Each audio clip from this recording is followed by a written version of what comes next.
by many people, a piece of meat for which many birds compete, foam on water, the warp of a woven piece of cloth which has now come to an end, a prisoner having to go to a prison citadel, or whatever is temporary and cannot endure long. Thus, desires are meditated upon and it is seen that there is much that is wrong. Also, next, the Bodhisattva meditates on all beings. Connected with color, smell, taste, and touch, there has always been worry for innumerable kalpas. The size of the body's end bones which each being heaps up during a kalpa is as great as Vipula hill in Rajagriha, the milk taken is as much as the water of the four seas. And the blood shed is much more than this. The tears shed by parents, brothers, wife, children, and relatives at the moment of death is more than the waters of the four oceans. We could cut all the plants of the earth and make counting sticks of an inch long and count the number of parents, and yet we would not be able to reach the end of counting. It is not possible fully to count the sorrows experienced in the realms of hell, animals, and hungry ghosts. We could cut the great earth into pieces as small as dates. Yet birth and death proceed unendingly and cannot be counted. The Bodhisattva Mahasattva meditates deeply on the unending sorrows which all beings experience in life because of desires. The Bodhisattva Mahasattva does not lose his mindfulness wisdom, because of the sorrows of birth and death. O good man! As an example, people fill an area of squareless 1,894 feet.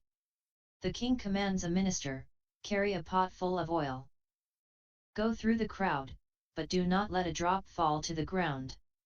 If a drop does fall, you will forfeit your life. Also, a man follows behind with an unsheathed sword, to frighten him. The minister, strictly observing the royal injunction, passes through the great crowd of people. When he sees the objects of the five desires, he always says to himself, "If I am indolent and cleave to wrong desires, I shall certainly drop what I am holding in my hands and lose my life." Due to this fear, the man does not spill even a single drop of oil. It is the same with the Bodhisattva Mahasattva. Amidst birth and death, he does not lose his mindfulness wisdom. Not losing this, his mind does not greedily adhere to the five desires, even when he sees them. He sees a pure color, but no color appears there. What he sees is a scene of suffering. This extends down to consciousness. He does not see birth, extinction, or cause. What he sees is a phase in the process of elements conjoining. The five sense organs of the Bodhisattva are pure. As his sense organs are pure, those sense organs are fully protected.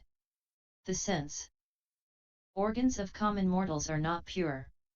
So upholding of moral purity cannot proceed well. Therefore, we say that the root secretes defilement.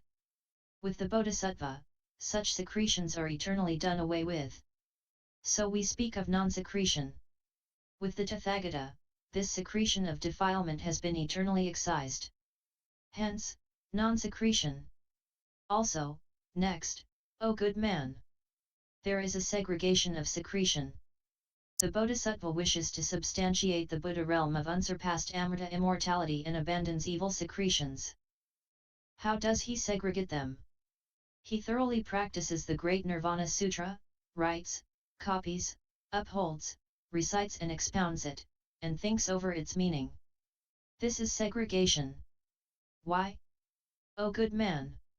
I have not encountered a case of the types of sutra, as with this Vaipulya great Nirvana Sutra, where one so thoroughly segregates oneself from evil secretions. O good man! As an illustration, a learned teacher teaches his disciples. One amongst them learns well what is taught and is not evil in mind. It is the same with the Bodhisattva who practices the all-wonderful Sutra of Great Nirvana and who has no evil in his mind. O good man! For example, there is a wonderful charm. Once employed, it renders one immune to poison for years, and a serpent cannot sting one. If one recites the charm, one will have no occasion to suffer from it, i.e. any poison for the duration of one's life. It is the same with this great Nirvana Sutra. If one once gives ear to it, for 7 kalpas to come one will not fall into the unfortunate realms. If one copies, recites, expounds it, and meditates on its meaning, one will unfailingly attain unsurpassed enlightenment. This is like the case of a Chakravartin who arrives at Amrita immortality when he sees the pure state of the Buddha nature. O good man! There are such innumerable virtues in this great nirvana. O good man!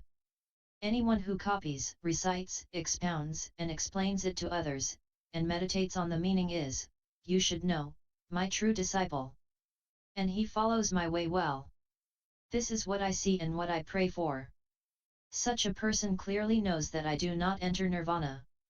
Thus, in all places where such a person lives, such as a castle town, village, mountain, forest, field, house, farmhouse, or palace, I shall always find myself and I shall not move. I always receive offerings from such a person. I shall become a bhiksu, bhiksuni, upasaka, upasika, Brahmin, brahmacharin, or a poor alms beggar. How can I get this person to know that the Tathagata receives offerings from him? O good man! This person might see, at night, a Buddha statue in a dream, or the forms of all devas, sramanas, kings, a Chakravartin, lion king, lotus flower, or Yudambara, or he might see a big mountain, a great stretch of sea water, the sun or moon, a white elephant, a white horse, or the parents. He gains flowers or fruit, or such precious things as gold, silver, beryl, crystal, or the 5 kinds of cow product. Know that the Tathagata at such times receives what is offered to him. The person awakes, feels happy, and receives what he needs. He thinks no evil and practices good. O good man! This great nirvana thoroughly accomplishes such innumerable asamkhyas of all wonderful virtues. O good man! Believe now what I say. All good men and women desire to see me, to respect me, to see me in Dharmata, the essence of reality, to gain the void samadhi, to see the real nature, to practice the Surangama Samadhi, Simharaja Samadhi, and to destroy the 8 maras. By the 8 maras is meant the so-called 4 maras, and the non-eternal, non-bliss, non-self, and the non-pure.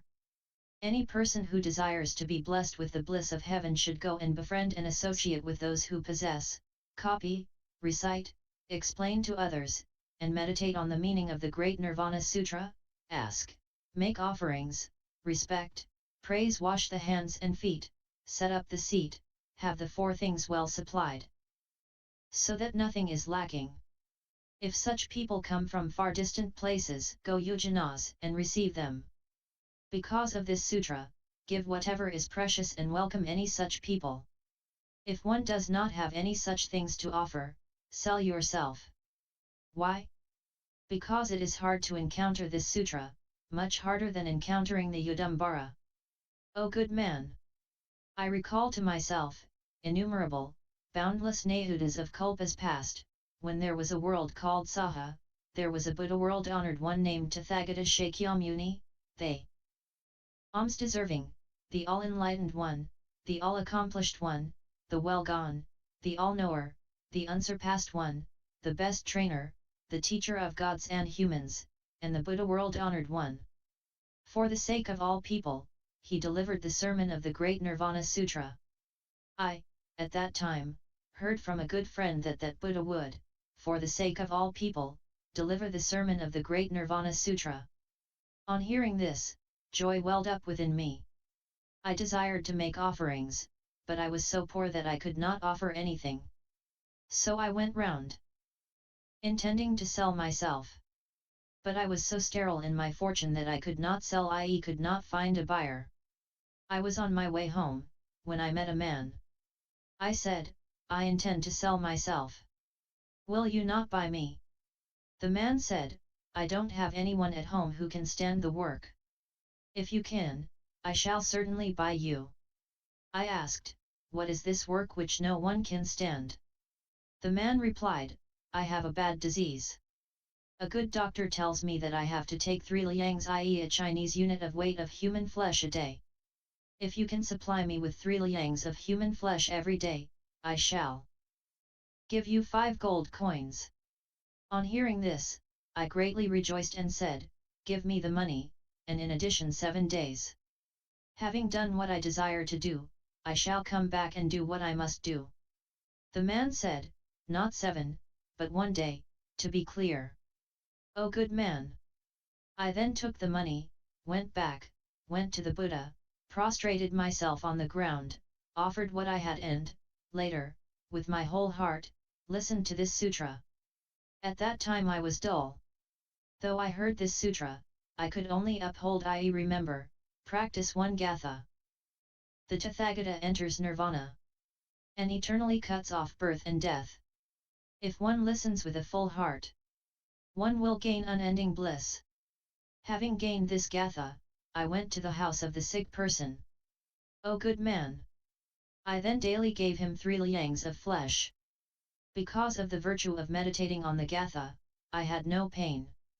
Not a day did I fail to give my flesh, and a month passed. "O good man!" As a result of this, the disease was cured. I regained the former state of my body and had no wounds. With my body fully in order, I aspired to unsurpassed bodhi. The power of a single gatha is such. How much more would it have been if I had fully upheld and recited this sutra? Seeing such virtue in this sutra, my aspiration doubled and I pray that in days to come I shall attain bodhi and be called Shakyamuni. O good man! Due to this single gatha I am now with this congregation, fully addressing gods and men. O good man! Thus is this great Nirvana Sutra so utterly wonderful. It is perfect in countless virtues. This is none other than the all-wonderful, closely guarded store of all Buddhas. For this reason, anyone who upholds this well eliminates hateful defilements. What do I mean by evil? This is none but the evil elephant, the evil horse, the evil cow, the evil dog, and the land where venomous snakes live, the land of thorns, precipices, precipitous banks, rushing waters, whirlpools, evil people, evil lands, evil castles, evil houses, evil friends, and others. If all such become the cause of defilement secretions, the Bodhisattva forsakes them. If not, he does not forsake them. If the secretions increase, he forsakes them, if not, he does not. If evil dharmas arise, he forsakes them. If any good dharmas arise, he does not forsake them. What is meant by forsaking? This means not possessing the sword or staff, but with right wisdom and means always forsaking such. This is having right wisdom and forsaking. To arrive at good dharma, one forsakes what is evil. The Bodhisattva Mahasattva meditates on his own self-ego and thinks that it is like an illness, the pox, a carbuncle, an enemy, the arrow that hits a man and gets into his body, that this is a great house of suffering, and that all are the roots of all good and evil. Although this body is so impure, the Bodhisattva Mahasattva carefully looks after and nourishes it. Why? It is not to begrudge one's own body, but to care for good dharma. This is for the sake of nirvana, not for birth and death. It is for the sake of the eternal, bliss, the self, and the pure. It is not for the non-eternal, non-bliss, non-self, and the non-pure. It is for the sake of enlightenment, but not for its existence. It is for the one vehicle akayana, not for the 3 vehicles trayana. It is to gain the body of the signs of perfection and the minor marks of excellence, not for the body of thoughtlessness thoughtlessness. It is for the sake of the king of the Dharma wheel, not for the body of a Chakravartin. O good man! The Bodhisattva Mahasattva should always guard his self. Why? If not, life will not be safe.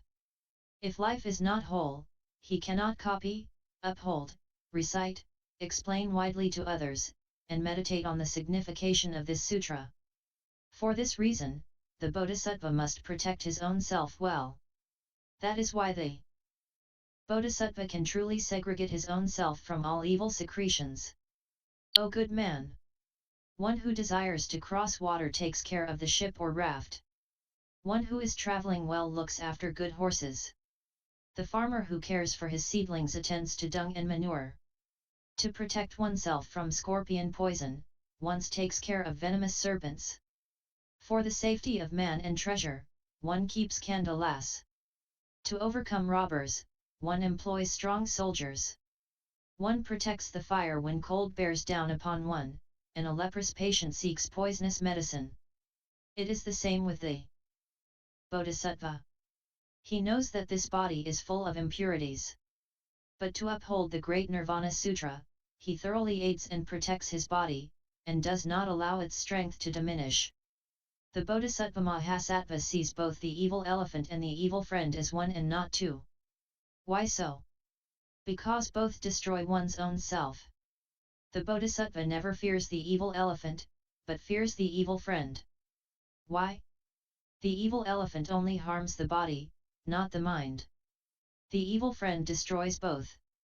The evil elephant destroys only one single body, but the evil friend destroys innumerable good bodies and innumerable good minds, i.e. good states of mind.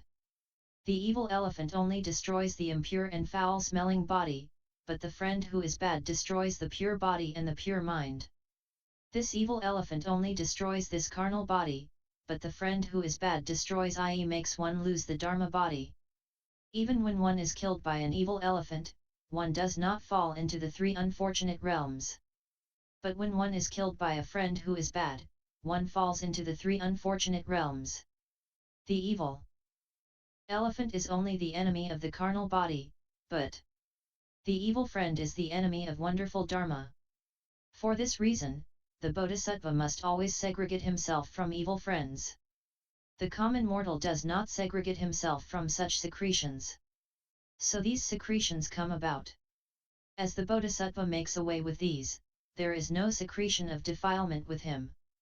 Acting thus, there is no secretion with the Bodhisattva. How could there be with the Tathagata? For this reason, he does not secrete defilement. How do we come into the vicinity of the secretions? All common mortals receive clothing, food, bedding, and medicine. They receive all of these for the ease of body and mind. They do various evil things, do not know what is wrong, and advance towards the three unfortunate realms. Hence, we say that there is secretion. The Bodhisattva, since he sees, keeps himself away from such things. When a robe is offered, he receives it. He does this not for the body, but for Dharma. He has no arrogance. His mind is always in a surrendering mood. It is not for adornment, but out of a feeling of shame. It, i.e. the robe keeps out the cold and heat, bad wind, bad rain, bad worms, mosquitoes, gadflies, flies, fleas and scorpions. He receives food and drink, but there is no greed there.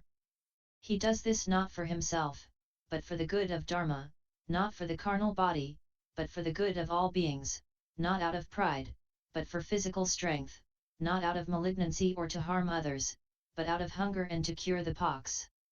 He gains good food, but does not have a greedy mind. He might receive a house, but the same is the case. No defilement of greed ever dwells in his mind. For the sake of the house of enlightenment, he rejects the robber of defilement. In order to keep away bad winds and rain, he receives a house. One who receives does not have a greedy mind. This is only done for wonderful Dharma. It is not done for life, but for eternal life. O good man! A person suffering from the pox smears butter and roasted barley flour on it. For this reason, he covers it with his robe. As the pus and blood come out, he applies butter and roasted barley flour. To cure the pox, one employs medicine. To guard against evil winds, one lives deep inside a house. It is the same with the Bodhisattva Mahasattva. He sees the pox-like body, so he covers it with clothing. As things leak out from the 9 holes, i.e. the 9 outlets in the human body, he takes food and drink. On account of the bad wind and rain, he receives a house. When the 4 poisons appear, one seeks a doctor's medicine. The Bodhisattva Mahasattva receives the 4 kinds of offerings. This is for the sake of enlightenment, not life. Why?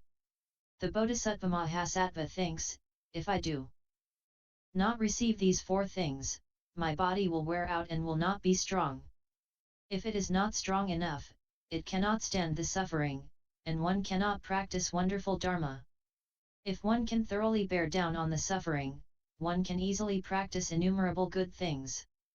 If one cannot stand the suffering, anger raises its head as various sufferings press down upon one, and on encountering happiness, a mind of greed arises.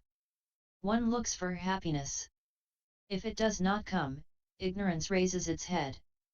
Because of this, the common mortal generates a secreting mind in the face of the four offerings. The Bodhisattva Mahasattva meditates well and does not engender any secretion. So we say that the Bodhisattva does not secrete defilement. How could one say that the Tathagata is one who secretes? For this reason, we do not call the Tathagata one who secretes. Also, next, O good man! All common mortals protect their body and mind. Yet they have the three evil sensings. Thus, though they may well shake off defilements and gain the place of thoughtlessness, non-thoughtlessness, they fall back and gain the three unfortunate realms. O good man! There is, for example, a man who desires to cross a great sea and who has almost reached the other shore, when he drowns and dies. So do things go with the common mortal. He means to cross the three worlds, but falls back into the three unfortunate realms. Why? Because there is no good sensing with him. What is good sensing? It is none other than the six thinkings. The good mind of the common mortal is lowly, evil burns within him. When the good mind weakens, the mind of wisdom weakens. When the good mind is in a weak state, secretions increase. The sense organ of the eye of the Bodhisattva Mahasattva is pure, and it sees the evils of the three sensings. He knows that these three sensings possess variegated worries and that they always become for beings the enemies of the three vehicles. The workings of the three sensings bar an innumerable number of common mortals and beings from encountering the Buddha nature. For innumerable kalpas, they abide in an upside-down state of mind and say that the Buddha world-honored one has nothing of the eternal, bliss, and the self, but only pureness, and that the Tathagata enters nirvana for good. All beings have none of the eternal, bliss, self, and the pure. But with an upside-down mind, they say that they are the eternal, bliss, the self, and the pure. Truth to tell, they do not have three vehicles, but with their upside-down minds they say that there are the three vehicles. The way of one truth is true and is not false. Abiding in an upside-down state of mind, they say that there is no oneness of truth. These three evil sensings are always reproached by all Buddhas and Bodhisattvas. These three sensings always harm oneself and also others. Around all these three sensings always foregather all evils in a train and become the three fetters which chain beings to birth and death. The Bodhisattva Mahasattva always views the three sensings thus. On occasion, the Bodhisattva has the sensing of desire, but is silent and does not respond. For example, this is like a person of right and pure mind who refuses all that is foul and impure. It is like a burning, hot iron ball, which no one can indeed grasp hold of. It is like the Brahmin, who will not eat beef, like a person who is well fed and who will not take bad food, or a Chakravartin who will not share his seat with a Kandala. Thus the Bodhisattva Mahasattva despises the three sensings and does not take what is impure. The case is thus. Why?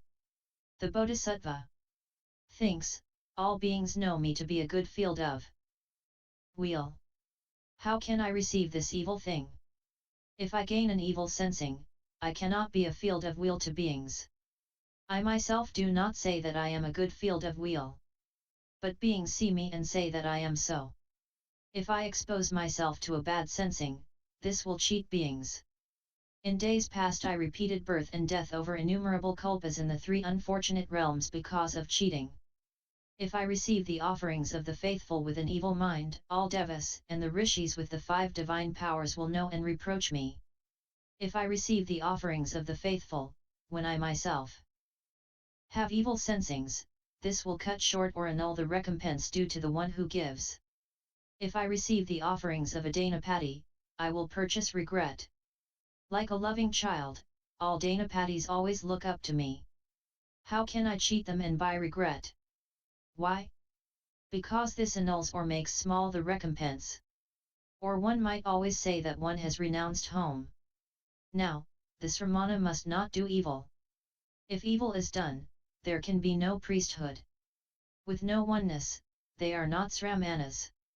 I have left my parents, brothers, sisters, wife and child, relatives and teachers, and practiced bodhi.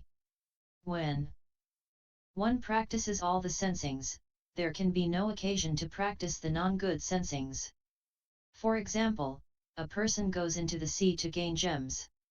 This is like picking up crystal instead of pearl, or throwing away all wonderful music and playing in dung, or abandoning heavenly women to love menial servants, or abandoning a vessel of gold to take up an earthenware bowl, or abandoning ambrosia amrita and partaking of poison, or abandoning the familiar, old, wise and good doctor, but accepting one who bears one ill will, or getting medicine and trying to cure oneself by one's own hand.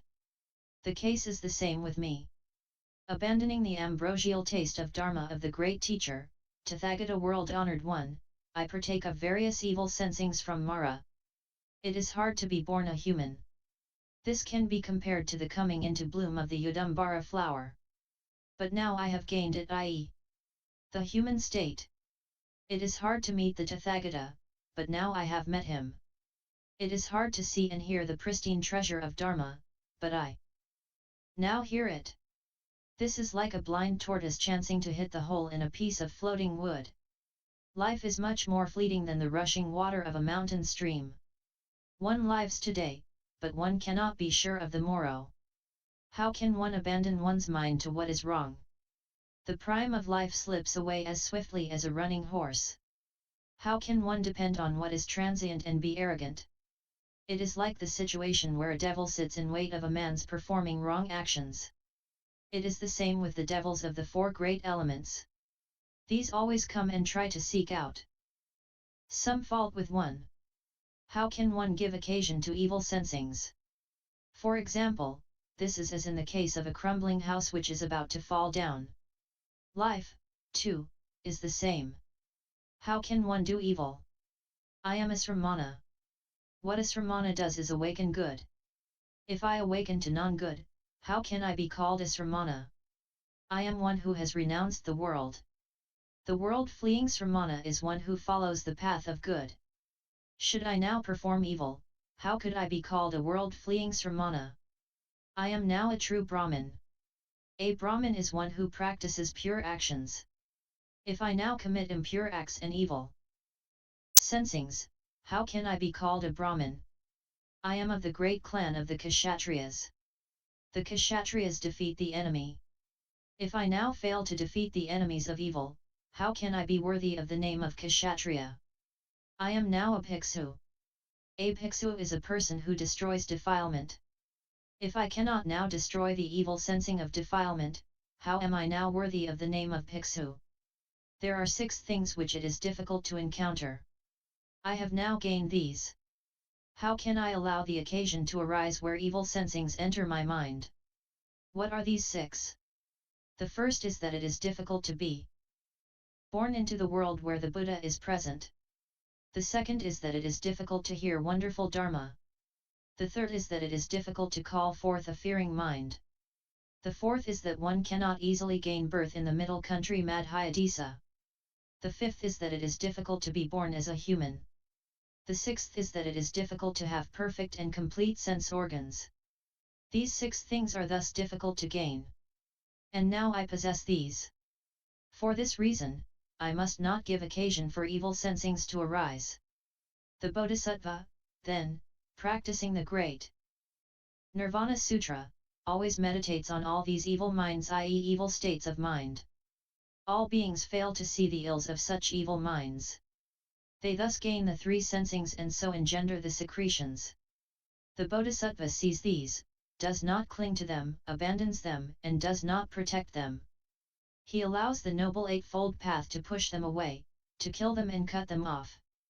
Hence the Bodhisattva has no occasion to be subject to the secretions. How could one say that the Tathagata possesses any such? For this reason, the Tathagata world-honored one does not belong to the class of those who have the secretions of defilement. YouTube video Buddhist